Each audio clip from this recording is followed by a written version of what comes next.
యక్షిని మా నాన్న రక్తాన్ని ఎందుకు తాగలేదు? దానికి సమాధానం ఇద్దరే చెప్పగలరప్పా. ఒకటి రైటర్ బాబు, ఆయన లేరు. ఇంకోటి యక్షిని. ఎలాగే వెళ్తున్నావు కదా, నువ్వే అడిగి తెలుసుకో. మిమ్మల్ని చూస్తే మీరు ఇక్కడ చాలా రోజుల నుంచి ఉన్నట్టు అనిపిస్తోంది. మీరెప్పుడైనా వెళ్లారా అక్కడికి? వద్దు స్వామి, అట్లాంటి ఆలోచన కూడా చేయకూడదు. ఎందుకంటే మళ్ళీ యక్షిని లేచిందనుకో, ఎంతమంది మగపిల్లనాయాళ్ల ప్రాణాలు పోతాయో ఏందో ఎవరికి తెలుసు. నా గతం, నా జ్ఞాపకాలు అక్కడే ఉన్నాయి. నేను వెళ్ళక తప్పదు. ఆ మాట వినిపించిన వెంటనే వెనుక నుండి ఓ 10 ఆటోలు హార్న్ కొడుతున్న సౌండ్ వినిపించింది. యుక్కి ఏంటని వెనక్కి తిరిగి చూశాడు. ఒక ఆటో కూడా కనబడలేదు. ఈసారి ముందుకు తిరిగి ఒక్కసారిగా ఆశ్చర్యపోయాడు. నీకోసం ఎదురు చూస్తున్నా 13 సంవత్సరాల నుండి. పద, నేనే నిన్ను నాన్న దగ్గరికి తీసుకెళ్తాను.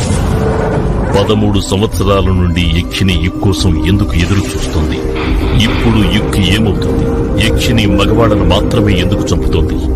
అయినా 13 సంవత్సరాల తర్వాత యుక్ ఇప్పుడే ఎందుకు వచ్చాడు? యుక్ ఫాదర్ రైటర్ బాబును చంపింది యక్షినియేనా లేదా ఇంకెవరైనా?